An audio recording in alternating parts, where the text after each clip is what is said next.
Hi everyone, I'm Tyler, and welcome to another episode of Player One Start.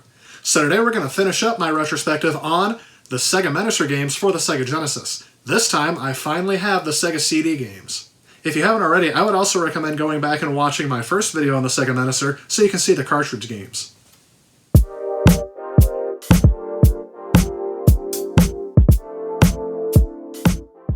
So for some strange reason, Sega almost dropped all support for the Sega Menacer on the Sega Genesis right after launch. About a year later would be the first game to support the Sega Menacer, and it would only be on the Sega CD.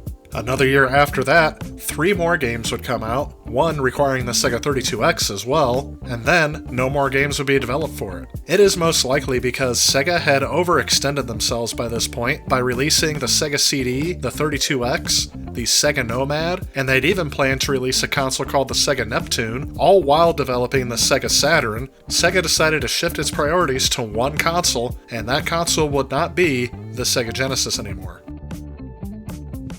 Alright, so I want to point out something that was not pointed out in all the other videos I've done on light games. When capturing footage for this, it actually is almost impossible for me to capture directly from the console while I'm playing these games.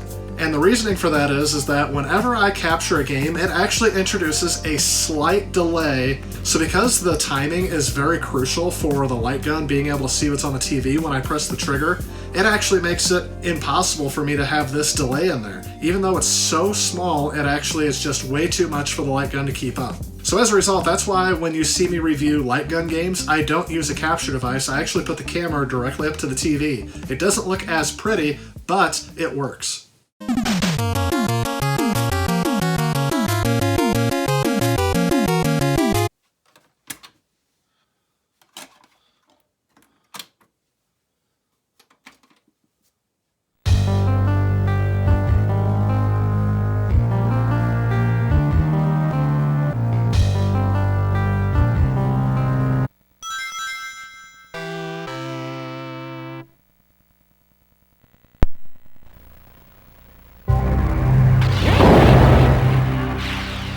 Well, that's a good start to the game. I just booted it up, and I've already lost. Alright, so this game actually emphasizes a point that I want to make about most Sega CD games that use full motion video. Way back in the day, when this was first brand new technology, this was the first time on a console that many of us would see full motion video, and it seems like the game developers thought that we would be wowed by it and entertained by it for as long as humanly possible. The problem with this concept is, you have to sit through these cutscenes every time you boot up the game. And although I can skip it here, they just drag on and on. And of course, as you're looking at it right now, you might be able to tell that these scenes don't really age well. And mainly that's because the Sega CD has to use the color palette of both the hardware of the Sega CD and the Sega Genesis, and it doesn't really have a large color palette to be able to show very detailed video. Now add on the fact that most people who would be playing this game back in the day were kids, and they were aiming these games at kids to play. The attention span of a kid is not going to be that long where they're just sitting still, especially when they're using a device that they are accustomed to interacting with very frequently. So this led to a lot of games not being very good and not being very well received because a lot of kids would get bored with the game even before the game would get started. And I'm showing you the cutscene here in real time. These people are just yammering on, and I still haven't gotten to play the game yet. Going back and playing some of these games today, I actually do find the acting scenes in these games to be quite comical. I don't know if these actors were intentionally overacting or if they just weren't acting very well. I'm assuming everything was done on the lowest of budgets possible. And spoiler alert, as soon as I got to the menu of the game kept crashing, so I couldn't keep going. I'm not sure if this is a problem with the game that I got, or if it's a problem with my Sega CD, but I'm more inclined to think it's this game because I was able to play every other game I got without too much of an issue, at least not crashing.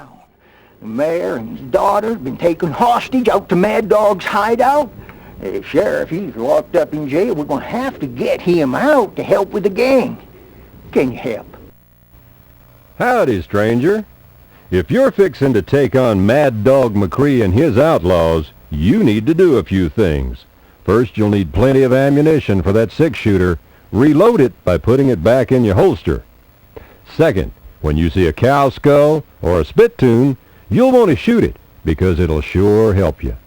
Third, when you see So again, a road unfortunately, sign I'm or not going to be able to fork in the show road, you you're any able to gameplay shoot from where this you're game. heading. However, I do have the sequel to this Finally, when game, you and see I was this, able to get it working. once So let's again, go ahead and shoot take a look where you're at the heading. second game. Good luck, stranger. Another annoying feature every time you boot up a Menacer game is that you have to calibrate the gun. I can't really complain about this too much because the SNES Super Scope also required the same thing. And this is the only calibration screen they give you. I'm not quite sure if I calibrated it correctly, but based on the results, I think I did. Hang on, stranger, and welcome aboard. So let's go ahead and get started. You have a little tutorial to go through, so let's go ahead and see how well I do. Hey, can you hit that dynamite?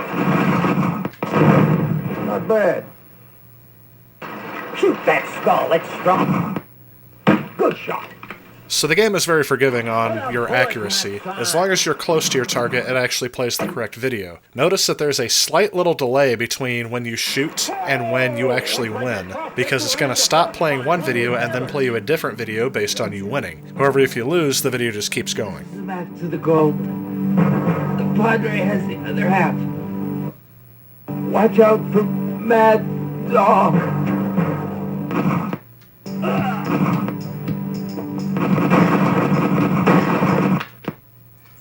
Well, maybe the accuracy is not as forgiving as I thought.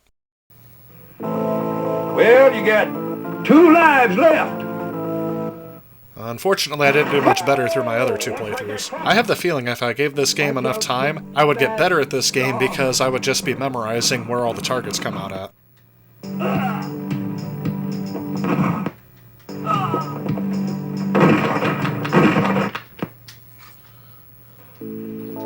Didn't last long, did you?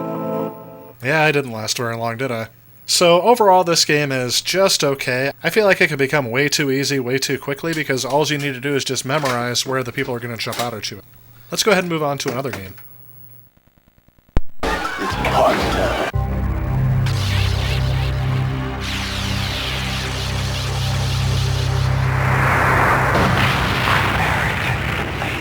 Oh no. Did American Laser Games make every single one of these? Seriously though, take a look at this intro and tell me it does not remind you of Walker, Texas Ranger.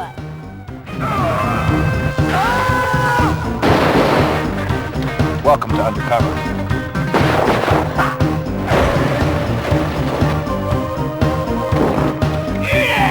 You gotta be tough to be on this team, partner.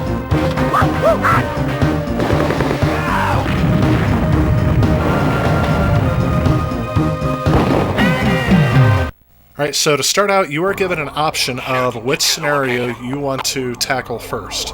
I just decided to select one at random. 1057, armed robbery at that location. And there's really no tutorial, they just throw you right into it. Let's see how far I can get. Huh, I remember Circuit City.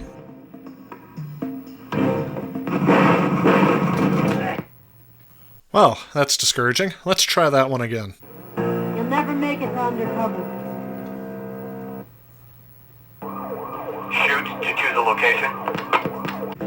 1057, armed robbery at that location. 10-4, let's kick some butt.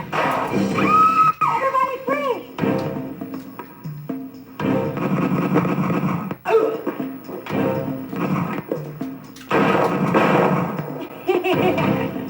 Man, that was an evil laugh. You'll never make sergeants. So pretty much you're going to go through the same scenarios again and again, just having to memorize where each of the perpetrators are standing. They don't give you a lot of reaction time to shoot each person, so it really is just a game of memorization. Backup is 5 miles away. Let's kick butt. How about we wait for backup? I'll take them Or don't listen to me, whatever. Got him. That looked like I shot him right in the Too head. bad you're out. I was beginning to like it, pal. Well, I might not get very far, but let's try some of the other scenarios. Choose a location. We're at that gang fight location. Whereby?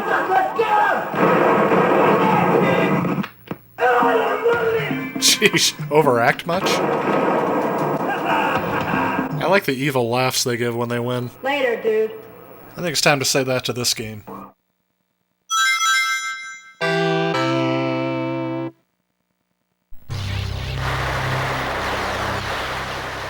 Oh no. You know, the NES had LJN. I think that the Sega CD had American Laser Games.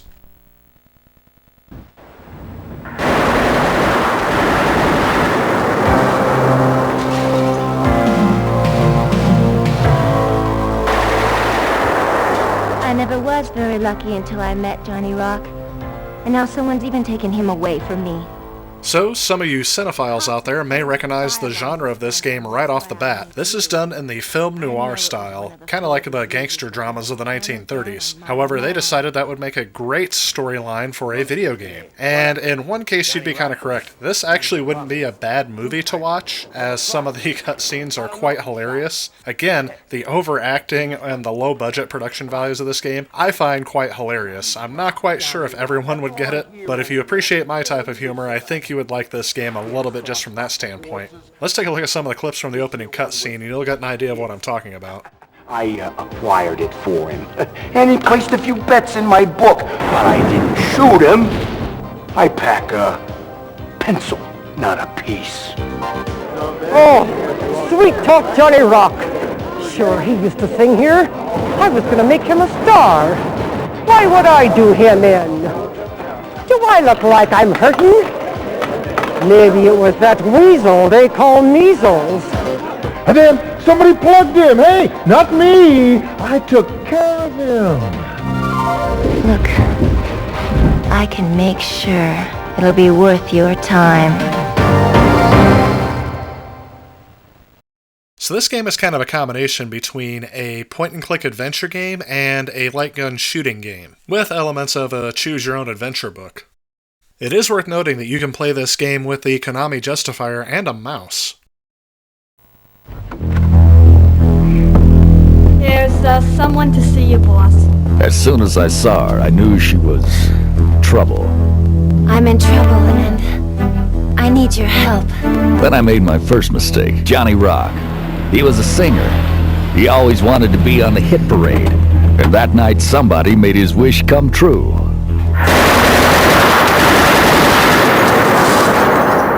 When I got to Johnny Rock, I found this in his hand. Johnny, are you there? Johnny, what's the lucky number?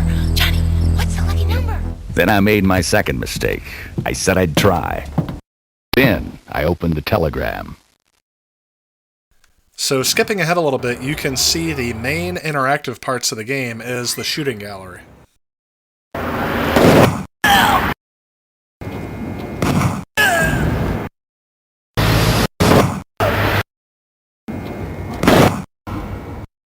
Overall, I didn't really care for this game, mainly because I don't like the point-and-click adventure-style games, but when you do finally get to interact with the game, it's not very entertaining and not very rewarding. I must admit, I have not beat this game.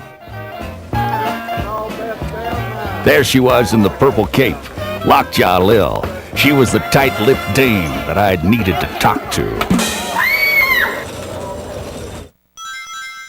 Alright, and let's go ahead and take a look at the only game on this list not made by American Laser Games.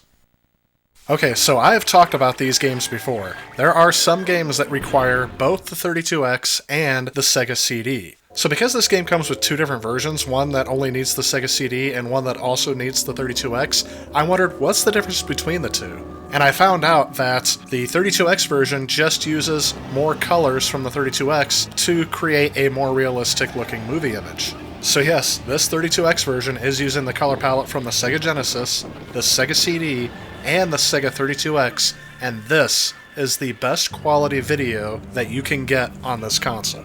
Now you may be thinking, well, back in the day this must have been very impressive, but I can tell you, if I had spent the money to buy all of these consoles back in the day, I would have been very disappointed. And I pointed this out before when I did my Sega 32X restoration and review, because even Mortal Kombat looks almost exactly the same between the Sega Genesis console and the 32X version. So yes, it does have more advanced colors, but the game still plays the same, and for the most part, looks very similar. Now I had zoomed in on the video so you can see the detail of the picture a little bit more clearly, so you can have a good perspective on what the best quality video on this console can look like, but changing back to the regular view you can see exactly how much of the screen this used to take up. Although I am tempted to find this disappointing, I must also keep in perspective that this is about how every other Sega CD game that we've tried so far has looked. Okay, that is genuinely terrifying. So, here again I'm running into some issues, and again, I'm pretty sure this is not my console, as I didn't have this issue except for with the first game I tried. I kept running into a disk read error, and it kept locking up the game, and eventually the game would crash. While making this video, I actually realized that this game was re-released for the Sega Saturn, and I must say everything about the video quality is a welcome upgrade. Alright, but back to the gameplay of the Sega 32X version. First, I've gotten accustomed to having to go into the options menu with each game I start up and calibrate the gun, so I'm going to go ahead and do that.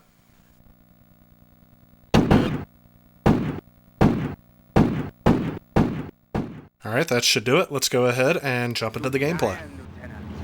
Zombie bite got the poison in you. Winston Crown. Yeah, man. Hey, bro, like your piece, man. Hey, get your hand off my piece, man. I and I not so dumb, bro.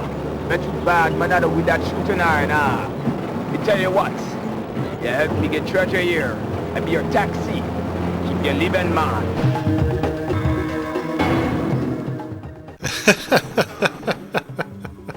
This is hilarious. The zombies don't, like, walk at you. They are, like, floating and flying at you in slow motion.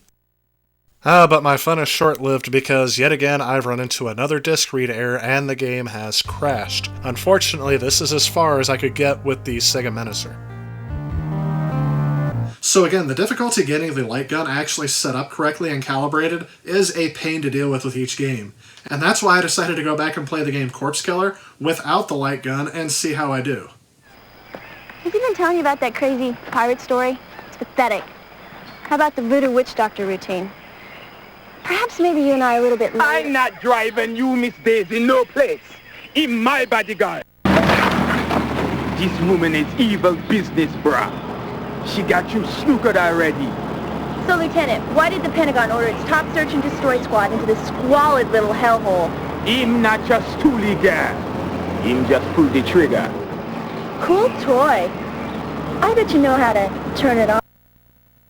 Whoa, easy there, Sega. That dialogue's just too hot for my Sega CD and 32X to handle.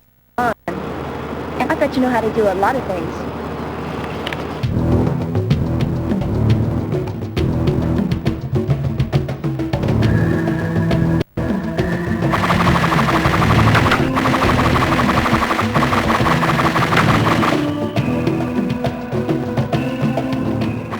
Alright, now that we're back in the gameplay, I can actually tell you that I'm not usually a fan of playing light gun games with a controller, but in this particular case, I'm actually doing much better with the controller, and I think it actually makes the game a bit easier. Now, some other people may already have this opinion, but in my experience, it's actually the exact opposite. I have a hard time aiming the crosshairs on the controller on many other light gun shooter games, so I usually prefer to play them with the shooter. But to tell you the truth, I'm actually starting to enjoy this game now that I'm not playing it with the Sega Menacer.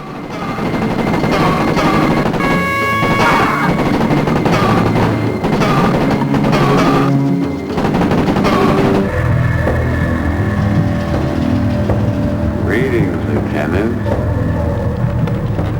Perhaps you recognize these 4 pieces of human jerky over here.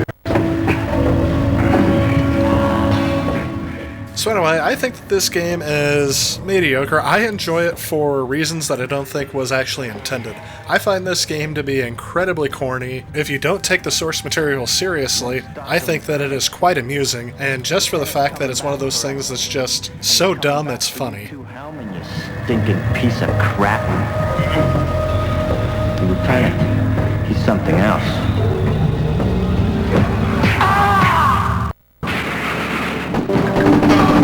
From the gameplay standpoint, it can be addicting for a little while, but the main draw is supposed to be the story behind the game. So I think that this game is probably the best out of the ones that I've played for the fact that it actually does have a story, but saying it's the best out of this group of games is not really saying much.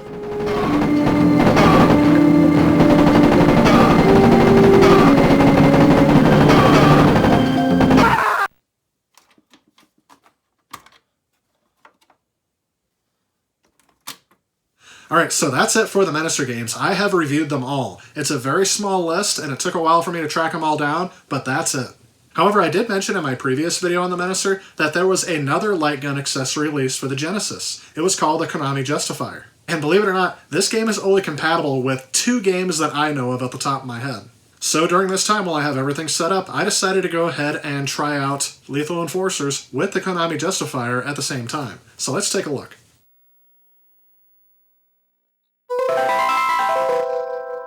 Well, there's a good sign right there. Lethal Enforcers. And as much as I had fun playing this with the Konami Justifier, I actually decided to choose the joypad for this playthrough because I ended up being just a tad bit better at it. And I can also better capture footage for it because I don't have to point a camera at the TV.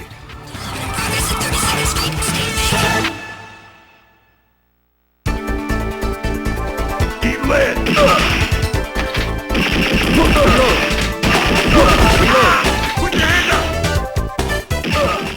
I have to tell you, I enjoyed this game 10 times better than I enjoyed any of the Sega Menacer games. I don't know what it is about it, but I find this gameplay a bit more addicting and a lot more enjoyable. However, one complaint I have of this game is that if you look at the graphics of this game, you can't hardly tell if this was on Sega CD. The only thing they used the CD for, as with many Sega CD games, they just decided to enhance the soundtrack and add some digital audio effects. Now, before one of you guys mentioned that, yes, they probably did use higher resolution photos for the backgrounds and for the characters. Because it's using the color palette of the Sega Genesis and a little bit of an expanded color palette from the Sega CD, it's not really noticeable from the cartridge version. I would call it a minimal improvement.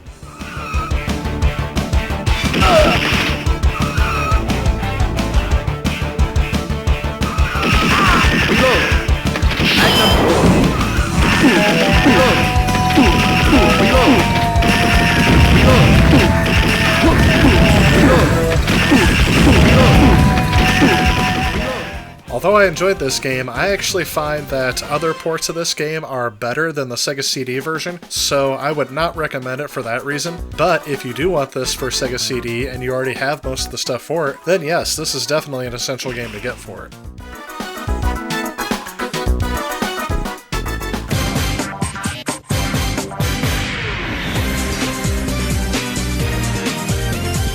Alright, so what do I think of the Sega Menacer? So in my first video, I actually showed that because of the small game library, I was not a big fan of the Menacer. The biggest advantage over the Super Nintendo Super Scope is that you can take it apart and hold it like a regular gun. Now that I've had a chance to play all of the games that the Menacer has to offer, was I impressed? To tell you the truth, not really. Overall, I find every single one of the Sega CD games that is basically like playing through a movie to be... I don't find any of those games fun. I didn't back in the day, although I was impressed with the full motion video, or quote-unquote full motion video. You see how it looks. I was very impressed by the graphics and the visuals, but I wasn't impressed. I was in fact very underwhelmed at the gameplay. I think the game that I had the most fun playing, and that's kind of using the term loosely, was Corpse Killer. Even though I wasn't able to get very far, I actually found that this game offered the most interactivity for a full-motion video game. So that said, and knowing my opinion, would I recommend collecting these games? Well, I'll ultimately say the choice is up to you. It's obviously my opinion, and you can do what you want regardless of it. But I want you to take into consideration that almost every game that came out for this system is available for another system. So take for example Lethal Enforcers. It was actually also released in a compilation disc with both Lethal Enforcers 1 and 2 on the same disc for the Konami Justifier on the PlayStation. And I gotta tell you, I actually enjoyed it better on there rather than on the Sega CD. Also, I found out through another YouTuber that the Mad Dog McCree games were actually put into another compilation for the Wii. So I haven't played that version yet. However, the fact that it's on a more modern console and I don't have to worry about the disc read errors or trying to set up the Menacer, I would be more inclined to try the Wii version even before knowing how it's going to play. As for the cult classic Corpse Killer, I would recommend that game for maybe a small price. I don't think it's worth the links that I went to get it, and I really don't feel like it was worth the money. However, I did have the most fun playing that with the controller. There are a lot of light gun games that give you the option to play with the controller that I really don't like, that I don't think is fair, really. So overall, I hope this video was helpful and informative. Again, if you guys have played any of these games, I'd really like to know what your guys' thoughts on it. Is there anyone out there that actually liked the Sega Menacer and playing games with it? But anyway, do you guys agree with my opinions of this show or not? Let me know in the comments below. I'd really like to hear your guys' thoughts. Alright, well once again that wraps it up for this video. Remember, if you like what you see, please go ahead and click on this subscribe button. If you guys are interested in supporting this channel, please see a link to my Patreon below, it'd really help me out. As always, I want to thank you guys so much for watching, and stay tuned because I have more content coming. I'll see you guys next time.